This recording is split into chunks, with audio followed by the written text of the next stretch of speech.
Well, well, well. Welcome back, Carter. Hello, hello, hello. Uh, so, everybody, we last left off talking about Rome, and I think we talked about Roman engineering and the advantages it gave them militarily. And I was thinking about the opening battle scene in Gladiator, um, and I think it does a very good job of showing that. Um, Advantage that it gave. So, just real quick, we'll watch this for a second and check out the military battle scenes here. Alrighty.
You can tell how differently organized they are, and here comes the dog.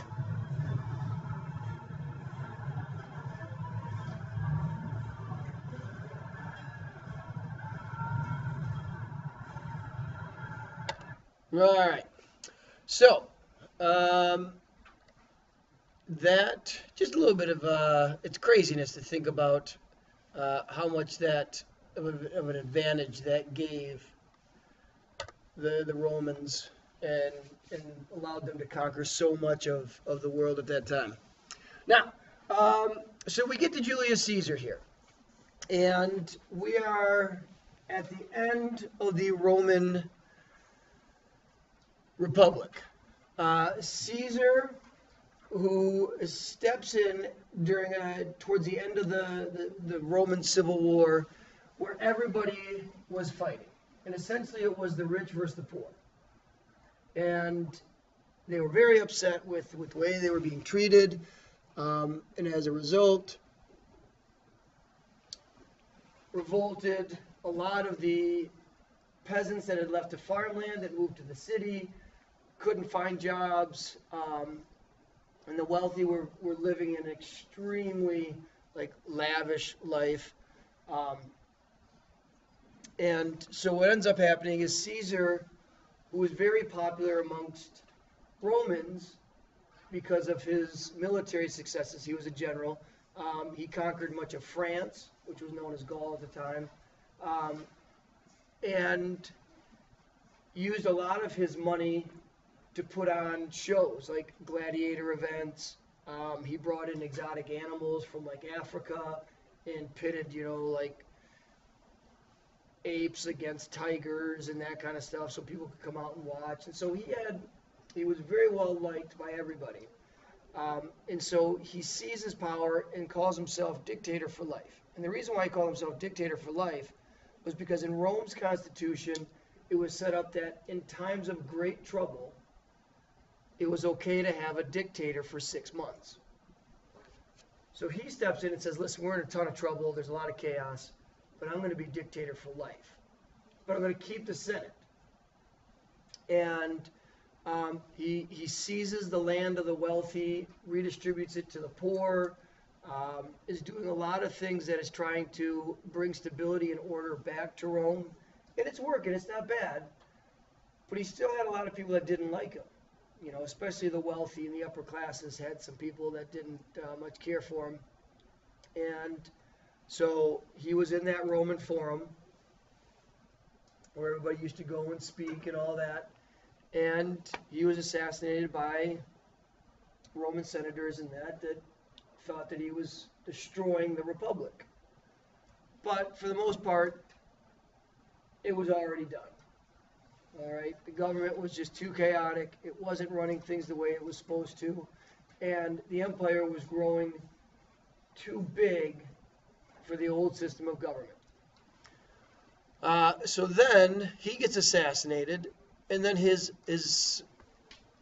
like nephew, who he adopts as his own son, which was a kind of a common practice, Octavian takes over. And what happens is he has two main rivals that he's fighting against. Mark Antony and Cleopatra. Cleopatra is the queen of where?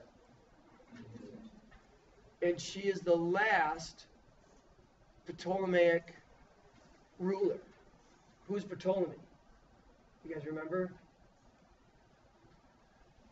Remember Alexander the Great? Remember how he broke his empire up into 4 parts?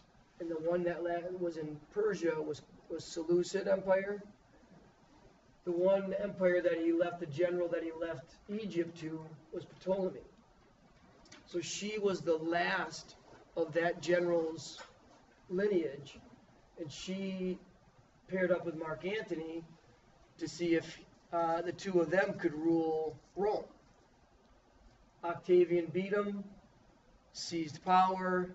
The Roman Republic is officially over, and it is now an empire ruled by an emperor.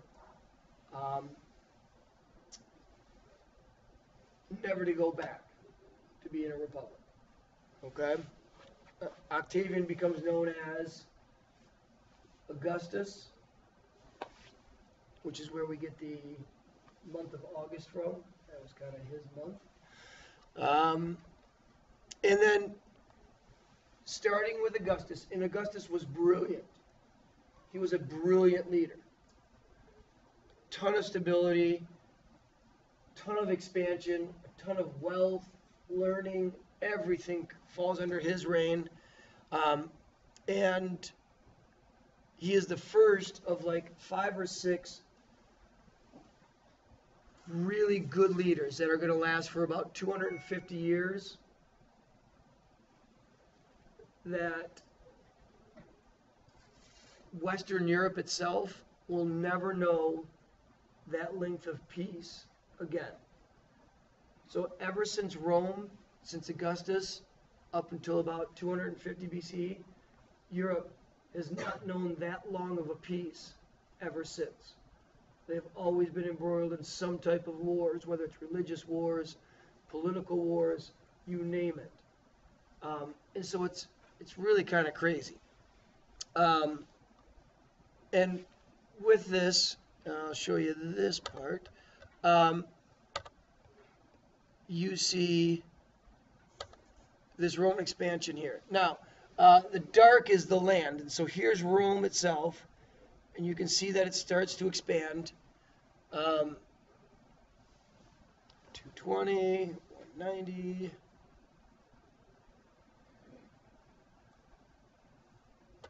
Now, if you stop there, that is essentially what Rome was when Caesar took over.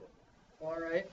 Northern Africa, remember from the Punic Wars, was taken by Rome from Carthage.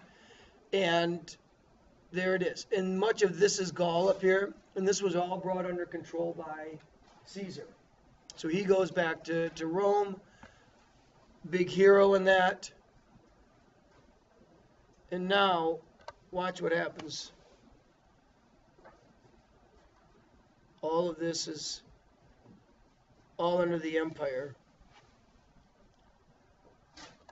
Now, right about here is Constantine, the Edict of Milan, and right now Christians are being protected. Okay, Christians are being protected, and the empire is getting to be about as big as it can get, and they're again start having problems. And now, by 405, you can see there's an eastern and a western Rome. They split Rome up into two parts. All right.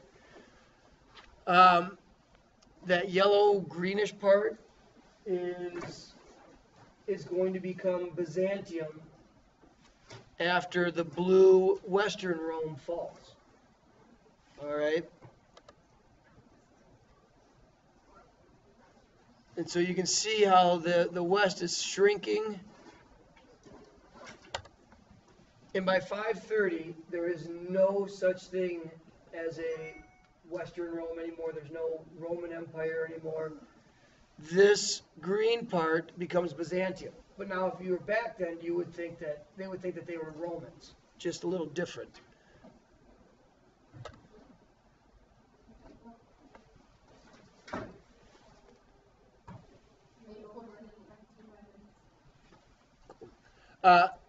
And so now you can see that, I mean, but it's still going to carry on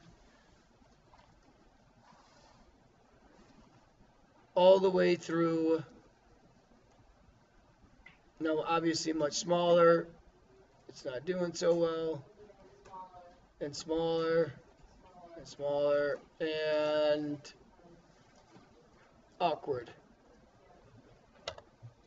So, with that being said, thanks. See you later, alligator.